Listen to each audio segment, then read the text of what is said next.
क्योंकि जो उन्हें मदरसे में सिखाया जा रहा है, मैंने कहा एक बच्चा गुरुकुल में पढ़ रहा है, गुरुकुल में पढ़ के बंदा भगत सिंह बन रहा है, चंद्रशेखर आजाद बन रहा है, और दूसरा बच्चा मदरसे में पढ़ रहा है, वो आतंकवादी लादेन बन के बाहर निकल रहा है, कुरान वानी बन के बाहर निकल रहा है, अजमल कथा बन के निकल रहा है, अफजल गुरु बन के निकल रहा है। तो सारा खेल विचारधारा हमारा देश के अंदर, देश के तमाम गद्दारों को, आतंकवादियों को, बलात्कारियों को, मठ मंदिर तोड़ने वालों को, देशद्रोहियों को आराम से वकील मिलते हैं और जेल में वो बिरयानी खाते चला। तो लाखों की संख्या में ऐसे पाकिस्तानी हमारे देश के अंदर नासूर मिले जो खुद पाकिस्तान में रहते हैं, हिंदुस्तानी लड़कियों से शादी करते हैं, अपने बच्चे, अपने सुअर पिल्ले यहाँ पैदा करते हैं, पिल्ले पैदा करके फिर उन्हें बड़ा करके हमारी सेना में भर्ती कराते हैं और फिर हमारे देश के अंदर जासूसी और गद्दारी का खेल। का जो किरदार है कन्हैया कुमार, एक आम इंसान जितने हल्की सी एक मुखर आवाज अपने देश के अंदर होने वाले जुल्म अत्याचार के विरुद्ध उठाई और उसको ऐलान करके, सरेआम ऐलान करके सर तन से जुदा कर दिया। उसके बाद उसकी गर्दन काट के तलवार और चक्कू लगा के ऐलान किया गया कि मैंने ये कन्हैया कुमार का वध किया, सर तन से जुदा किया है। और देश के प्रधानमंत्री को भी ललकारा गया कि मोदी की भी गर्दन काट। राजस्थान के उदयपुर में सन 2022 में कन्हैया लाल दर्जी की जिस प्रकार निर्मम हत्या कर दी गई थी, उस घटना को लेकर पूरे देश को झकझोर दिया था। और आज उन्हीं के ऊपर आधारित फिल्म अब थिएटरों में मौजूद है और उस फिल्म को देखने के लिए लगातार जो है हर कोई जा रहा है। और इन्हीं तमाम मुद्दों पर बात करने के लिए मेरे साथ जूनियर भगत सिंह विजयकांत चौहान मौजूद है बात करने के लिए। चौहान साहब, पहले आपका बहुत बहुत स्वागत है।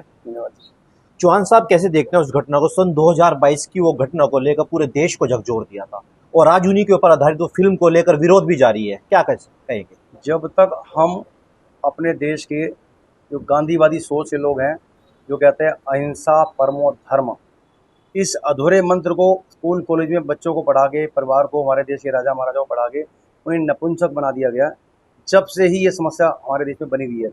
जब तक गीता का ये मंत्र पूरा प्रत्येक बच्चे बूढ़े दिमाग में नहीं भरा जाएगा, तब तक इसका कोई हल होने वाला नहीं है। तो ये गीता का पूरा मंत्र है अहिंसा परमो धर्म, आगे है धर्म हिंसा तथा जय। अहिंसा हमारा परम आभूषण है, हम अहिंसा के पुजारी हैं, लेकिन हिंसक हत्यारे का वध करना उससे भी बड़ा धर्म है।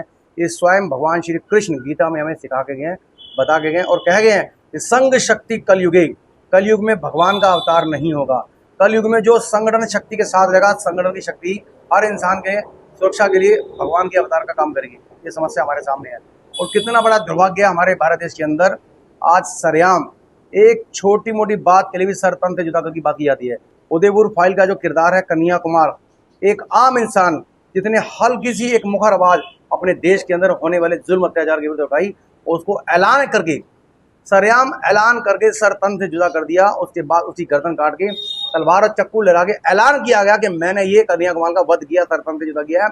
और देश के प्रधानमंत्री को भी ललकारा गया कि हम मोदी की भी गर्दन काट देंगे।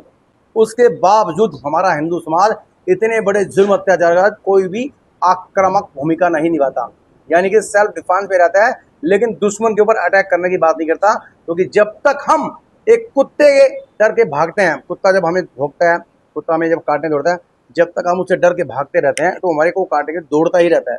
लेकिन जैसे ही हम बैक यानी कि दुश्मन पे हमलावर होते हैं, कुत्ते पर अटैक पत्थर मारते हैं, तो कुत्ता हमसे डर के भाग जाता है। ये पॉलिसी जब तक भारत नहीं अपनाएगा, इजराइल की शैली में हमारे महापुरुषों ने कहा था, अगर भारत को शांति चाहिए कश्मीर की वैली में, तो दिल्ली उत्तर देना सीखे इजराइल की शैली में, यानी कि हिंदू को जैसे को तैसा जवाब देना पड़ेगा। हमारी बहनों का बलात्कार करने वाला आज सरेआम घूमता है। हम बलात्कारियों के विरुद्ध केवल थाने में रिपोर्ट करते हैं, लेकिन बलात्कारी को स्वयं अपने हाथ से सजा देने की बात नहीं करते। अरे हम कैसे मुर्दार कौम हो गया। हमारे देश के अंदर एक द्रौपदी के लिए महाभारत जैसा भयंकर युद्ध हो गया और द्रौपदी का अपमान करने वाले तमाम लाखों दुष्टों को मृत्युदंड दिया गया। एक सीता के अपमान से खिलवाड़ करने वाले रावण का पूरे वंश का सर्वनाश कर दिया गया, उन्हें भी मृत्युदंड दिया गया। हम उन्हीं के वंशज हैं, उन्हीं के हम बेटे हैं, उन्हीं की संतान है। आज हमारी आंखों के सामने हमारे मठ मंदिर तोड़ने वाले सरेआम घूमते हैं, हमारी बहनों का बलात्कार करने वाले वीडियो बनाते हैं, वीडियो बना के फिर उनका सरेआम अपमान करते हैं, हमारी गौ माता की हत्या करने वाले सरेआम घूमते हैं। उन्हें सुप्रीम कोर्ट में आराम से करोड़ों रुपए रिश्वत लेके जमानत करा दी जाती है।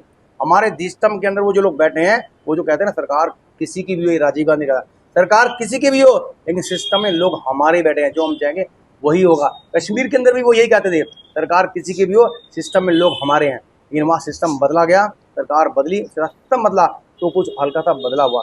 ऐसे ही हमारे देश के कोने कोने में, हर थाना कचहरी में, हर रोड पे कुछ ना कुछ सिस्टम में उनके लोग बैठे हैं जो जासूसी करते हैं। आपने देखा अभी जब ऑपरेशन सिंदूर चला, तो लाखों की संख्या में ऐसे पाकिस्तानी हमारे देश के अंदर नासूर मिले जो खुद पाकिस्तान में रहते हैं, हिंदुस्तानी लड़कियों से शादी करते हैं, अपने बच्चे, अपने सुअर पिल्ले यहाँ पैदा करते हैं, पिल्ले पैदा करके फिर उन्हें बड़ा करके हमारी सेना में भर्ती कराते हैं और फिर हमारे देश के अंदर जासूसी और गद्दारी का खेल खेलते हैं। इन जासूसों को जब तक हम माफ़ करते रहेंगे, इन गद्दारों को जब तक हम माफ़ करते रहेंगे, तब तक हमारे देश की समस्या बनी रहेगी। मैं नमन करता हूँ कन्या के उस बेटे को जिन्होंने खुल के अपने पापा के ऊपर होने वाले अत्याचार, उनका सर तंत्रित होने के बावजूद भी इंसाफ की आवाज़ को बुलंद किया। अभी तक भी वो इंसाफ की आवाज़ के लिए लड़ रहे हैं। इससे बड़ा दुर्भाग्य हमारे देश का क्या होगा?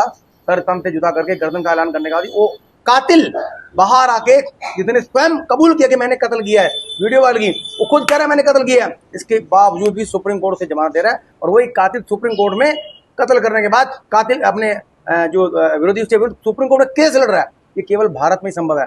बांग्लादेश के अंदर हमारे भारत देश के बहुत अच्छे एक महान संत इस्कॉन से जुड़े संत जो जिसने 7 लाख से ज़्यादा बांग्लादेशियों को खाना खिलाया, भूखे पैसे नंगे लोगों को कपड़ा दिया, ऐसे महान संत को जबरन जेल में डाल दिया, उनके कई साथियों को मार दिया। ऐसे महान संत के लिए पूरे बांग्लादेश में एक भी जमानती नहीं मिला, एक भी वकील नहीं मिला। जिसने प्रयास किया उसे भी मार मार के लहूलुहान कर दिया। वो आज भी वेंटिलेटर पे है। और भारत देश के अंदर देश के तमाम गद्दारों को, आतंकवादियों को, बलात्कारियों को, मठ मंदिर तोड़ने वालों को, देशद्रोहियों को आराम से वकील मिलते हैं और जेल में वो बिरयानी खाते हैं।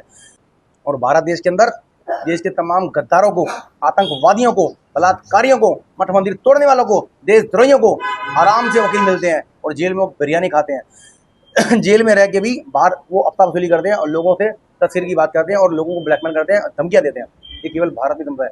जिस दिन भारत के अंदर ये सिस्टम बदल जाएगा, आतंकवादियों को, बलात्कारियों को, देशद्रोहियों को और गद्दारों को कोई वकील नहीं मिलेगा। नो अपील, नो दलील, नो वकील, सीधा डायरेक्ट ओनली किल्ड। जब तक ये व्यवस्था लागू नहीं होगी, भारत देश के अंदर आतंकवाद खत्म नहीं होने का, ये देशद्रोही खत्म नहीं होने के, गद्दार खत्म नहीं होने के। भारत देश को चाहिए तुरंत फैसला ऑन द स्पॉट विधि चले, क्योंकि गद्दार जो होता है, देशद्रोही का कोई मानव अधिकार नहीं होता। हमारे देश में वही समस्या है। कुछ ऐसे गद्दारों के लिए, आतंकवादियों के लिए, नरसंहार करने वालों के लिए आराम से मानव अधिकार के लोग चिल्लाते हैं, उनके समर्थन खड़े होते हैं। वो सारे विदेशी फंडिंग में पलने वाले देशद्रोही गद्दार लोगों की भी जांच होनी चाहिए, उनका भी डीएनए टेस्ट होना चाहिए। चलिए, सबसे बड़ी अहम बात यह है कि जब इस तरह की कोई मूवी सच पर आधारित दिखाने की कोई निर्माता निर्देशक कोशिश करता है तो उनको रोकने के लिए तमाम उलेमाए कई संगठन ऐसे खड़े होते हैं। मौलाना मदनी ने भी इन चीज़ों को लेकर आपत्ति जताई, चाहे साबरमती रिपोर्ट हो, कश्मीरी फाइल्स हो या फिर ये मूवी हो। जितने भी ये जिहादी आतंकवादी तालिबान सोच के समर्थक हैं, तो भारत में भी पल रहे हैं। तालिबानी सोच के समर्थक जितने भी लोग हैं, ये कभी सच को स्वीकार नहीं कर सके। सच से इन्हें बहुत डर लगता है। सच देखने के बाद ऐसे सैकड़ों, लाखों, करोड़ों लोग अपना खुद का स्वयं धर्म परिवर्तन करने को तैयार है, क्योंकि जो उन्हें मदरसे में सिखाया जा रहा है। मैंने कहा, एक बच्चा गुरुकुल में पढ़ रहा है, गुरुकुल में पढ़ के बंदा भगत सिंह बन रहा है, चंद्रशेखर आजाद बन रहा है, और दूसरा बच्चा मदरसे में पढ़ रहा है, वो आतंकवादी लादेन बन के बाहर निकल रहा है, कुरान वानी बन के बाहर निकल रहा है, अजमल कथा बन के निकल रहा है, अफजल गुरु बन के निकल रहा है। तो सारा खेल विचारधारा का है। इस सोच को बदलना होगा, इस विचारधारा को तोड़ना होगा। इस विचारधारा के विरुद्ध सरकार को आवाज उठानी चाहिए, कदम उठाने चाहिए। जो भी सोच, जहां भी आतंकवादी सोच पनपती है, उस आतंकवाद पैदा करने वाली सोच को ही कुचलना होगा। चलिए, मेरा आखिरी सवाल है, क्या इस तरह की फिल्में बनाना सही है? क्या इस तरह की फिल्मों पर बैन होना चाहिए? क्योंकि तमाम मैंने कहा, इस प्रकार की सारी फिल्में बनाई है। अब इस युग में ही तो हमें सच देखने को मिलेगा। हमारा कितना बड़ा दुर्भाग्य, जिन्होंने हमारे सर कलम किए, जिन्होंने हमारी गर्दन काटी, हमारे मठ मंदिर तोड़े, हमारे कुछ दुष्ट लोग जानकारी के अभाव में, शिक्षा के अभाव में उनकी कब्रों पे आज भी फूल चढ़ाने जाते हैं, चद्दर चढ़ाने जाते हैं। इससे बाद दुर्भाग्य का, इस आदमी ने तुम्हारी बहन का बलात्कार किया, तुम्हारी माँ का बलात्कार किया, तुम्हारे मंदिर तोड़ दिए, तुम्हारे देवता की मूर्तियां तोड़ दी, और हम लोग उनकी मूर्ति पे फूल चढ़ा रहे हैं। ये किस कारण से? क्योंकि मैंने बताया, जो भगत सिंह गुरुकुल में गया, गुरुकुल में पढ़ने वाला बच्चा भगत सिंह बना, मदरसे वाला लादेन बना। ये विचारधारा बचपन से ब्रेन वॉश करके पैदा की गई। हमें बच्चों को सिखाना होगा कि हमारे असली नायक छत्रपति शिवाजी महाराणा प्रताप, गुरु गोविंद सिंह, जिन्होंने हंसते हंसते अपने प्राणों का देश धर्म के लिए बलिदान दिया, जिनके बच्चे खोलते कड़ाओं में तल के, जिंदा दीवारों में चिन गए, लेकिन अपना धर्म नहीं छोड़ा। समझिए, फतेह सिंह होश में बोला, जोरावर जोर से बोला, लगा तू ईंट लगा गारी, चुनो दीवार ए हत्यारे, हमारी लाश भी बोलेगी भारत माता की जय, पिता दशमेश की जय, हिंदू धर्म की जय। ये भाव जब तक हमारे बच्चों में पैदा नहीं होने का, तब तक ये समस्या बनेगी। मैं केवल आपसे पूछता हूँ, पुरुषोत्तम जी, आपके पिताजी का नाम क्या है? आपने कहा मेरे पिताजी नाम सोनू है। अगर आपके पिता सोनू ये गए के बारे में लोग बताए कि सोनू जो है एक बलात्कारी था, यास था, देशद्रोही था, दारूबाज था, या फटीचर था, यास था, तो आपके मन में क्या पिताजी, आप अपने पिता का नाम बीच चौराहे या किसी पंचायत में ले नहीं पाएंगे, शर्म करेंगे। और यही अगर आपको पता हो कि आपके पिताजी महाराणा प्रताप के वंशज थे, जिन्होंने एक तलवार में और बहलोल खान घोड़े को एक साथ चीर दिया, काट दिया, तो आपके बच्चे का मनोबल बढ़ेगा, उत्साह बढ़ेगा। आपके बच्चों के मनों में वो तोड़ा गया, उनके अंदर जीने का उमंग खत्म की गई, उनके अंदर लड़ने का भाव ही पैदा कर, वीरता का शौर्य का भाव खत्म कर दिया। वो भाव कोई पैदा करने का, मेरे बाल खड़े हो गए, केवल महाराणा प्रताप का नाम लेके बेलोर खान की गर्दन काटती है, ये बाल खड़े हो गए हैं। तो ये भाव हमारे हर बच्चे में आना चाहिए। हम महापुरुषों के वंचित हैं जिन्होंने शेर के जबड़े फाड़ दिए, जिन्होंने पूरे कश्मीर से कन्याकुमारी तक और अफगानिस्तान तक कितने देशों तक राज किया, और नियत किसी बहन बेटी को तंग नहीं किया, किसी भी निर्दोष को जुल्म नहीं किया, केवल अत्याचारी को उन्होंने सबक सिखाया, उनके खिलाफ आवाज उठाई और जंग लड़ी और मैदान फतेह किया, देशों को देश जीते, लेकिन किसी बहन बेटी का अपमान किया, बलात्कार नहीं किया उन्होंने। ये जो राक्षसी कौम है, राक्षसी लोग हैं, राक्षसी विचारधारा है, जो मानवता के विरुद्ध है, जो धर्म के विरुद्ध है, धरती के कल्याण के विरुद्ध है, शांति के विरुद्ध है, ऐसी विचारधारा को कुचलने के लिए तमाम धरती के तमाम लोगों को इकट्ठा होना का, एकजुट होना पड़ा, तब ये लड़ाई सफल होगी, अन्यथा सब लोग मारे जाएंगे।